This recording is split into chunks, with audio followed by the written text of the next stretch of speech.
Wednesday, September 6th, 10:30 Mountain Time, 2017.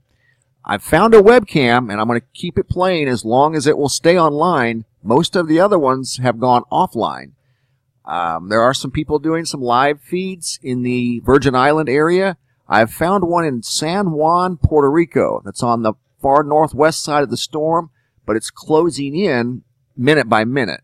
You can see the camera here bouncing. This is at earthcam.com. You can hear the winds blowing. This is probably what can be expected in Florida.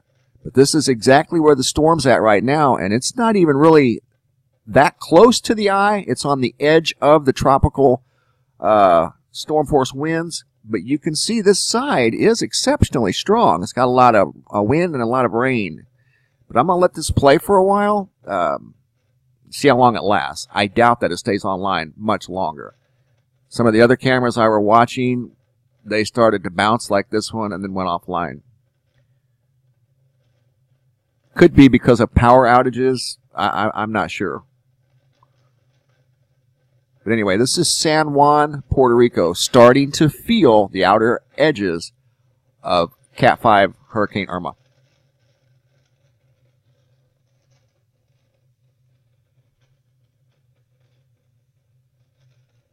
This is the northwest quadrant of the storm.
This is very early. The storm has not made full impact yet here in San Juan.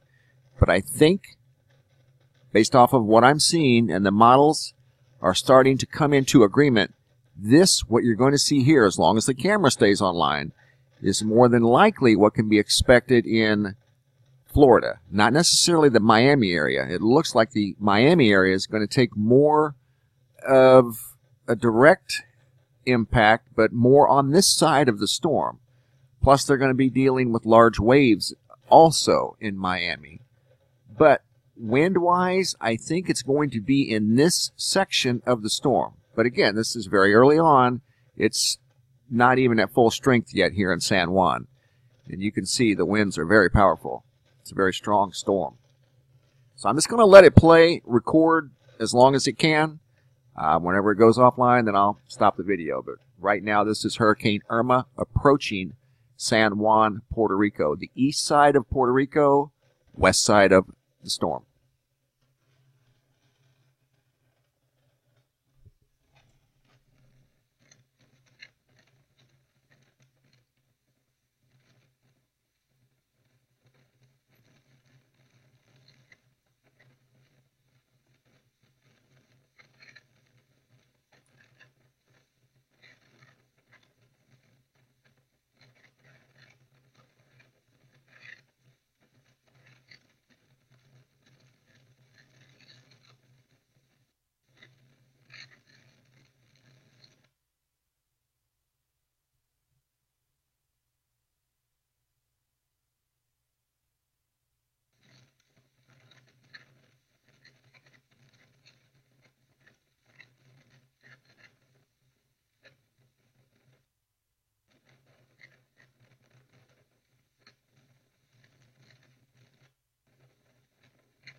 So this is 130 miles away from the eye wall.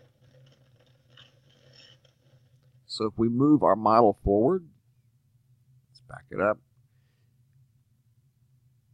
130 miles from the eye. That's San Juan, Puerto Rico. So I think this thing may take a Atlantic side of Florida path up into the Carolinas. This side that we just saw, and we watched it approach San Juan, this was the weaker side of the storm, 132 miles away from the eye wall. Let's step this forward, the 7th,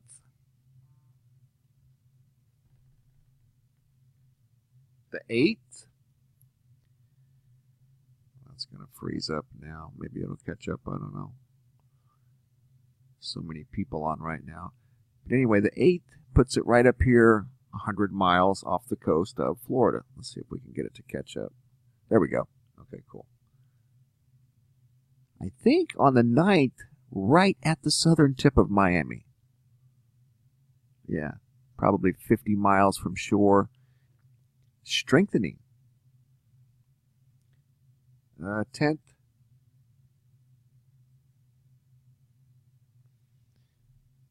Pretty much a Miami impact, but that side of the storm strengthens for some reason.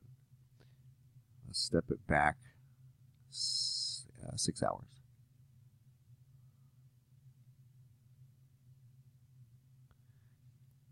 So it looks like Florida will probably see conditions like we just saw here in Puerto Rico on the west side of the eye wall. You can see that is still very intense. That camera is shaking like it's on the wing of an airplane or something. So it's going to be even stronger up here. You can see the winds are stronger up here than they were out here by Puerto Rico. So I think this is what Florida can expect. Pretty much right now, the way it stands, a Miami impact. If that is the case, the surf or the tides will be extremely high in Miami, causing tremendous flooding. And then it works its way up the Atlantic side of Florida. There must be a lot of people on here right now because I'm having a hard time even refreshing the page. Which, that's good. People need to be aware of what's going on, especially if you live in this area.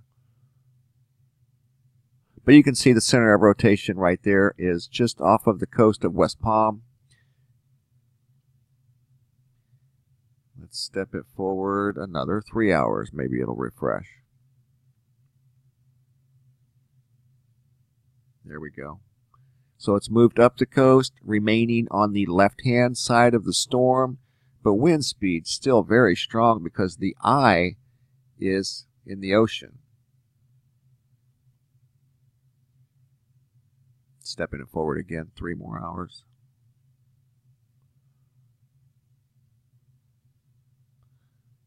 Apologize for the slowness. It's just overwhelmed with traffic right now. A lot of people on here. There we go. That's up by Daytona Beach. Very strong winds. So what we saw here, probably twice as strong up near Daytona on September 10th. Very strong winds. So what we just saw, if you watch the whole video in San Juan, that's what's going to happen along the east coast of Florida. That will create a lot of beach erosion, very high winds, considerable rain, nothing like Harvey, but we've never seen anything like Harvey. So this is going to be much more, much quicker moving forward. So it won't have time to rain that much. Let's move it ahead to the 11th. See, the 11th already has it well inland, and that's making landfall in South Carolina. Let's back it up 9 hours. This would be 8 a.m. on September 11th. Wow, just off the coast of Georgia, north of Jacksonville, Florida. Woo, man, okay, 11 o'clock on September 11th. Right off of the coast of Well, there you have it. It goes back to the tri-state landfall. Nix, Florida, a semi-landfall, but it does impact Miami, comes out, curves back in, making inland, making landfall right on the Georgia-South Carolina as at least a Category 4, according to this model, 11 a.m. on September 11th.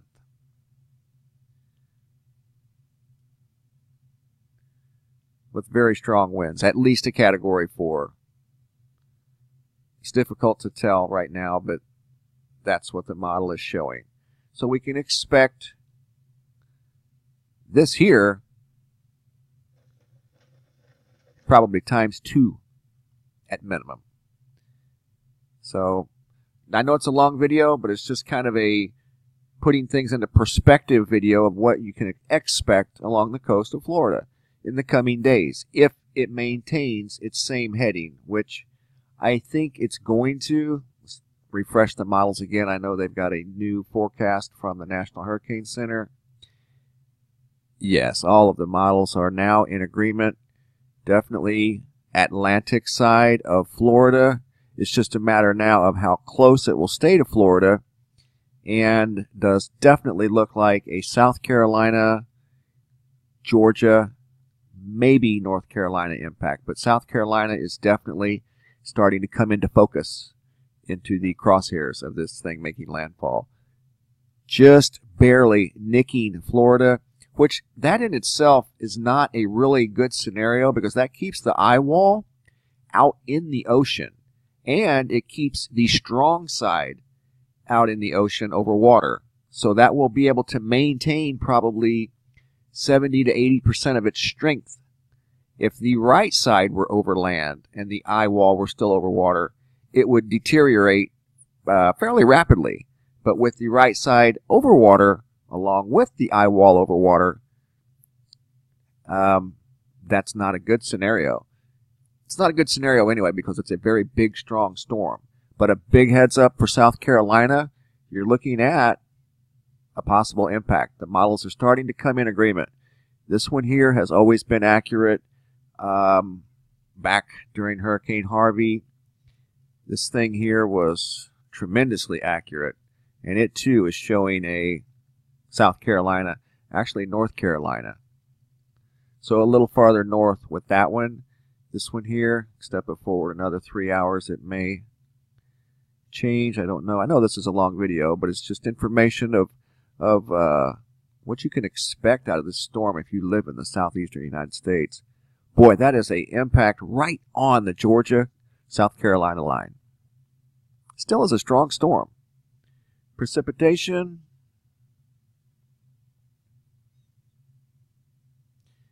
inch and a half an hour. That's after landfall, pre-landfall.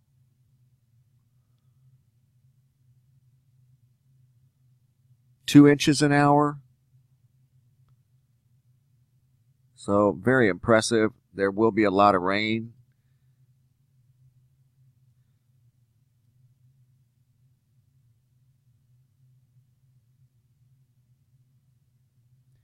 Okay, yeah, we're already 2.5, 1.5. Yeah, you're looking at already 6 inches of rain in 7 hours. So right around an inch an hour. They'll see 10 to 12 inches of rain here easy. Let's see what this next update shows me. It's very slow.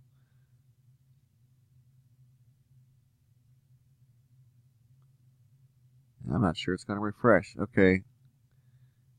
2.5, nearly 3. So you're looking at an inch an hour. So a lot of rain, a lot of wind. Probable South Carolina impact with rain rates of inch to 2 inch per hour. Thanks for watching and be safe out there.